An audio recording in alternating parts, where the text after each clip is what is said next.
नमस्कार दोस्तों, astro science में आपका स्वागत है। आज हम ज्योतिष शास्त्र में जो 12 राशियां, 9 ग्रहों की दृष्टियां, इस विषय पर चर्चा करने वाले हैं। तो आप ये वीडियो पूरा देखिए, ध्यान से देखिए, तभी आपको समझ में आ जाएगा। तो इस विषय को आगे बढ़ाने से पहले मैं आपसे कुछ कहना चाहता हूँ। यदि आप इस विषय को आगे बढ़ाने से पहले मैं आपको कुछ कहना चाहता हूं। यदि आप अपनी कुंडली व्यक्तिगत परामर्श चाहते हैं तो स्क्रीन के ऊपर जो व्हाट्सएप नंबर दिखाई दे रहा है, उस नंबर पे आप अपना जन्म स्थान, जन्म समय, जन्म तारीख लिख के भेज दीजिए। हम आपको तुरंत रिप्लाई देंगे। और दूसरी बात ये कहना है मुझे कि आप व्यक्तिगत परामर्श कीजिए। आपकी जो कुंडली है, किसी अच्छे ज्योतिष शास्त्र को, ज्योतिष तज्ञ को दिखाइए। और व्यक्तिगत मतलब आप ऑनलाइन पीडीएफ डाउनलोड मत कीजिए, क्योंकि जब ऑनलाइन पीडीएफ आप लेते हो 50 पेज की, 100 पेज के, उसमें क्या रहता है, जो गणित कैलकुलेशन होता है, जो चार्ट होता है, वो सही होता है। जो फलित होता है वो सही नहीं रहता, क्योंकि वो सॉफ्टवेयर में फिट किया रहता है। 10-20% सही रहता है, बाकी सब झूठ होता है। उस पर आप भरोसा मत रखिए। बस यही कहना है मेरा। अच्छे से ज्योतिष तज्ञ को आप अपनी कुंडली दिखा दीजिए, ठीक है। मूल विषय पे आते हैं। 12 राशियों के अनुसार उनके स्वामी ग्रह। तो 12 राशियों के अनुसार उनके स्वामी ग्रह कौन कौन है। ज्योतिष के अनुसार 12 राशियां और 9 ग्रहों का वर्णन मिलता है। ये सभी राशियां मतलब 12 राशियां इन सभी 9 ग्रहों के द्वारा संचालित होती है। यानी प्रत्येक राशि किसी न किसी ग्रह के अधीन होती है, जिसमें सूर्य और चंद्रमा को छोड़कर सभी ग्रहों को दो दो राशियां मिलती है। यानी सूर्य और चंद्रमा केवल एक एक राशि के स्वामी है, वो अन्य सभी ग्रह दो दो राशियों के स्वामी है। तो कौन सी राशि किस ग्रह को संबोधित करती है, अब हम आगे देखेंगे। तो सबसे पहले हम देखेंगे मेष राशि। यहाँ पे मैं विश्लेषण करते रहूँगा। मेष मतलब हर राशि का विश्लेषण करके दूंगा आपको। साथ ही कौन से भगवान की आपको पूजा करनी चाहिए वो भी मैं आपको बताऊंगा। तो सबसे पहले हम देखेंगे मेष राशि। तो मेष राशि का स्वामी ग्रह मंगल है। तो मंगलवार के दिन हनुमान जी की विशेष पूजा करने से, मंगलवार को शिवलिंग का पूजा करने से विशेष लाभ प्राप्त होता है। दूसरी राशि वृषभ राशि है। वृषभ राशि के स्वामी ग्रह शुक्र ग्रह है। शुक्र देव को असुरों का गुरु माना गया है। इनकी आराधना करने के लिए आप शुक्रवार के दिन शिवलिंग पर दूध अर्पित करें। घर में पूजा के समय मंत्र का जाप करना चाहिए आपको। तीसरी राशि है मिथुन राशि। मिथुन राशि के स्वामी ग्रह बुध ग्रह है। तीसरी राशि है मिथुन राशि। मिथुन राशि के स्वामी बुध ग्रह है। बुध को प्रसन्न करने के लिए हर बुधवार को गाय को हरी घास का चारा खिलाना चाहिए। बुध को गणेश जी का दिन भी माना जाता है, यानी बुधवार को गणेश जी का दिन भी माना जाता है। तो गणेश जी की दुर्वा अर्पित करके पूजा करें। इस दिन उनकी पूजा करने से आपको अवश्य लाभ प्राप्त होगा। चौथी राशि है कर्क राशि। कर्क राशि के स्वामी चंद्रदेव है। तो चंद्रदेव का प्रिय दिन सोमवार है, इसलिए चंद्रदेव को प्रसन्न करने के लिए सोमवार के दिन शिवलिंग पूजा करना विशेष रूप से फलदान मतलब आपको फल प्रदान मिलेगा। सोमवार के दिन शिवलिंग पूजा करना विशेष रूप से फल प्रदान करने वाला है। पांचवी राशि सिंह राशि है। सिंह राशि के स्वामी कौन है? सूर्यदेव। तो सूर्यदेव की पूजा करें, सूर्यदेव को अर्ध जल अर्पित दे। छठी राशि कन्या राशि है। कन्या राशि के स्वामी बुध ग्रह है। तो बुध को प्रसन्न करने के लिए हर बुधवार को गाय को हरी घास खिलाना चाहिए। जैसे कि मैंने क्या बताया था, जो मिथुन राशि के लिए उपाय बताए हैं वही कन्या राशि के लिए करना है, क्योंकि मिथुन राशि और कन्या राशि का जो स्वामी है वो बुध ग्रह है। तो आपको गाय को हरी घास खिलाना चाहिए। बुध को यानी बुधवार को गणेश जी की पूजा करना चाहिए, ठीक है। अगली राशि है तुला राशि। तुला राशि के स्वामी शुक्र है। तो शुक्र देव असुरों का गुरु माना गया है। इनके आराधना के लिए आपको शुक्रवार के दिन शिवलिंग के ऊपर दूध अर्पित करना चाहिए। सफ़ेद फूल शिवलिंग के ऊपर बहा दे आप। आठवीं राशि वृश्चिक राशि है। स्वामी बनते हैं मंगल। मंगलवार के दिन हनुमान जी की विशेष पूजा करने से लाभ प्राप्त होता है। मंगलवार को शिवलिंग पूजा करने से भी विशेष लाभ प्राप्त होगा। अब देखेंगे धनु राशि के बारे में। धनु राशि के स्वामी ग्रह बृहस्पति है। इस राशि के लोग गुरु बृहस्पति की विशेष आराधना करें, क्योंकि गुरु को प्रसन्न करने के लिए आपको गुरुवार को साबुत हल्दी का दान करें। साथ ही पीले रंग के अन्न या फिर वस्त्र दान कर सकते हैं। शिवजी को बेसन के लड्डू का भोग लगाए। 10वीं राशि है मकर राशि। मकर राशि के स्वामी बनते हैं शनि। तो शनिवार के दिन शनि मंदिर जाए, शनिदेव को सरसों का तेल चढ़ाए, हनुमान जी की पूजा करें। 11वीं राशि है कुंभ राशि। तो कुंभ राशि के स्वामी बनते हैं शनि। तो शनिदेव की पूजा करें, शनि मंदिर जाएं और साथ ही हनुमान जी की पूजा करने से भी शनिदेव प्रसन्न होते हैं।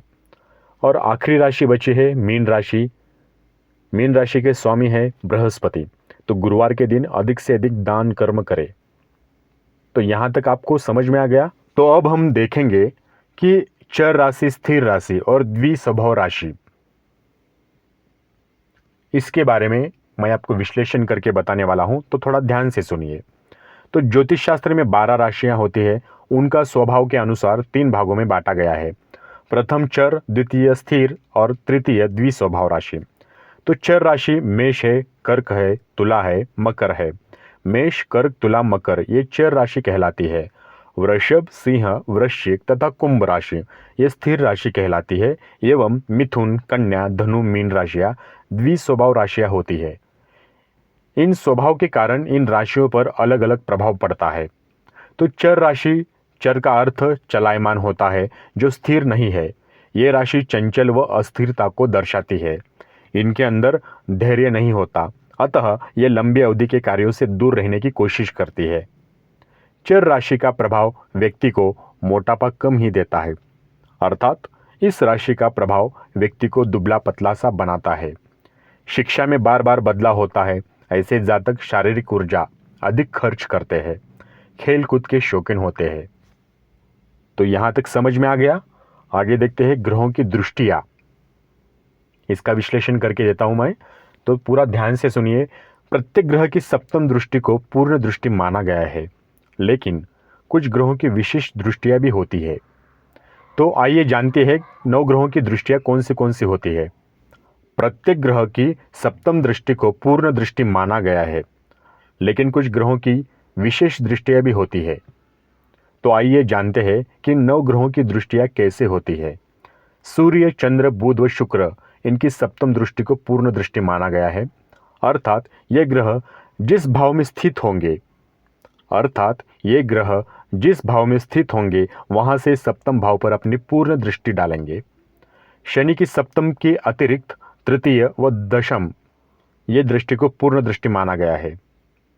शनि की सप्तम के अतिरिक्त तृतीय व दशम दृष्टि को पूर्ण दृष्टि माना गया है। अर्थात शनि जिस भाव में स्थित है वहां से सप्तम, तृतीय व दशम भाव पर अपनी पूर्ण दृष्टि डालेंगे।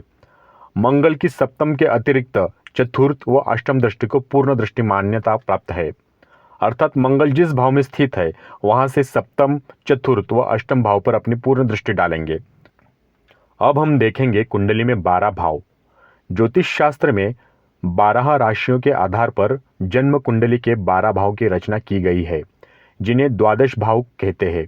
आकाशमंडल के 12 राशियों की तरह कुंडली में 12 भाव यानी द्वादश भाव होते हैं। जन्म कुंडली या जन्म समय की स्थिति बताती है। प्रत्येक भाव हमारे जीवन की विविध अवस्थाओं, विविध घटनाओं को दर्शाता है। जन्म पत्रिका ग्रहों की स्थिति और लग्न बताती है। जन्म कुंडली के 12 भाव होते हैं और हर भाव में एक एक राशि होती है। जी हाँ, हर भाव में एक राशि होती है। कुंडली में एक भाव जीवन के किसी न किसी क्षेत्र से संबंधित होता है। भाव की राशि के स्वामी को भावेश कहा जाता है। भिन्न राशि वाले हर भाव का कारक निश्चित होता है। सभी 12 भाव भिन्न काम करते हैं और कुछ भाव अच्छे होते हैं तो कुछ बुरे भाव होते हैं। पृथ्वी की दैनिक गति के कारण 12 राशियों का चक्र 24 घंटों में हमारे क्षितिज का एक चक्कर लगा आता है। इनमें जो राशि क्षितिज में लगी होती है उसे लग्न कहते हैं। उदाहरण के तौर पर मैं आपको बता देता हूँ, यदि उस भाव में 1 नंबर में यानी प्रथम भाव में मेष लग्न होगा, उसी प्रकार 2 नंबर यानी द्वितीय भाव में वृषभ, तृतीय भाव में मिथुन, चतुर्थ में कर्क, पंचम में सिंह, छठे कन्या, सप्तम में तुला, अष्टम वृश्चिक, नवम धनु, दसम भाव मकर, एकादश कुंभ, द्वादश मीन। इसे इस तरह लग्न कहेंगे। यहां तक आपको समझ में आ गया। जन्मपत्र के मूल उपकरण लग्न और 12 राशियां तथा 9 ग्रह सूर्य, चंद्र, मंगल, बुध, बृहस्पति, शुक्र, शनि, राहु, केतु ये है। इनमें लग्न शरीर स्थानीय है और शेष भाव शरीर से संबंधित वस्तुओं के रूप से ग्रहित है। हमारे शास्त्रों में 12 भावों के स्वरूप है और 12 भावों के नाम है। अभी मैंने बताया, जैसे पहले भाव का नाम तन है, दूसरा का धन, तीसरा का सहोदर, चतुर्थ का मातृ, पंचम का पुत्र, छठा का अरि, सप्तम का रिपु, आठवां का आयु, नवम का धर्म, दशम का कर्म, एकादश का आय और द्वादश का व्यय। ये सब 12 भाव के नाम हैं।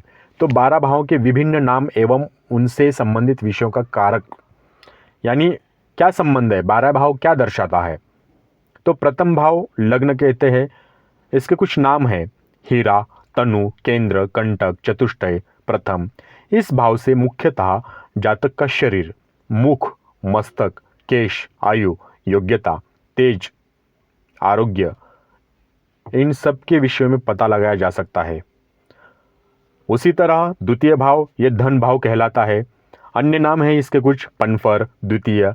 इस भाव से कुटुंब, परिवार, दाई आंख, वाणी, विद्या, बहुमूल्य सामग्री, यानी सामग्री का संग्रह, सोना चांदी, आपकी चल संपत्ति, नम्रता, भोजन, वाक्पटुता, इन विषयों के बारे में पता लगाया जा सकता है।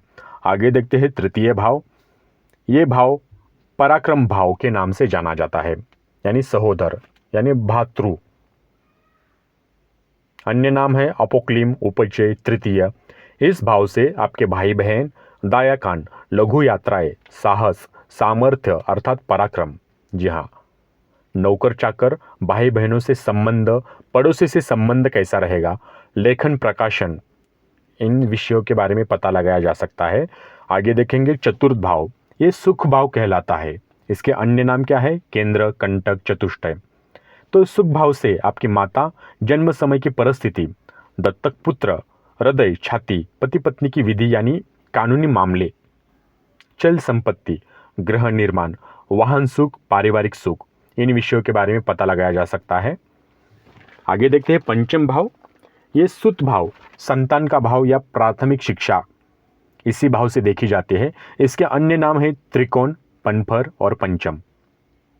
इस भाव से संतान अर्थात पुत्र पुत्रिया, मानसिकता, मंत्र ज्ञान, विवेक, स्मरण शक्ति, आपकी प्राथमिक शिक्षा, प्रतिष्ठा, इन विषयों का पता चलता है इस भाव से। षष्ठ भाव, इसे रिपु भाव कहते हैं। अन्य नाम है रोग भाव, अपोक्लिम, उपचय, त्रिक, षष्ठ। इस भाव से मुख्यतः शत्रु, रोग, मामा, जय पराजय, भूत, बंधन, विष प्रयोग, क्रूर कर्म, इन विषयों का पता लगाया जा सकता है। आगे देखते हैं सप्तम भाव। ये पत्नी भाव अर्थात जाया भाव कहलाता है। इसके अन्य नाम क्या है, केंद्र है, कंटक है, चतुष्टय, सप्तम।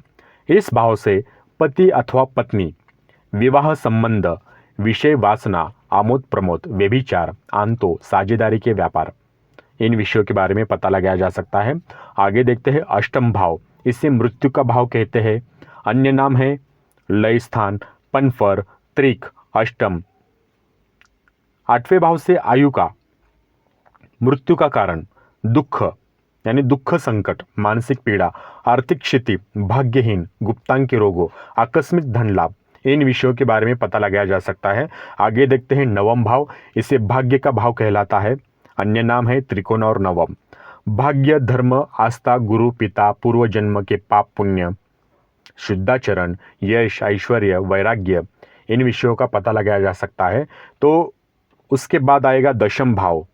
ये कर्म का, यानी आपका कर्म, आपकी पिता, ये सब कुछ दशम भाव से देखा जाता है। इसके नाम क्या है, केंद्र है, कंटक है, चतुष्टय है, उपचय, राज्य, दशम, इन नामों से इस भाव को पहचाना जा सकता है। दशम भाव से कर्म, नौकरी, व्यापार व्यवसाय, आजीविका, यश, सम्मान, राज सम्मान, राजनीतिक विषय, पदाधिकार, पितृधन, दीर्घ यात्राएं, सुख, इन विषयों का पता लगाया जा सकता है।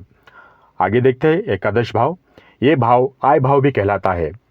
इसके अन्य नाम है पनफर, उपचय, लब्धि, एकादश। इस नाम से इस भाव को पहचाना जाता है।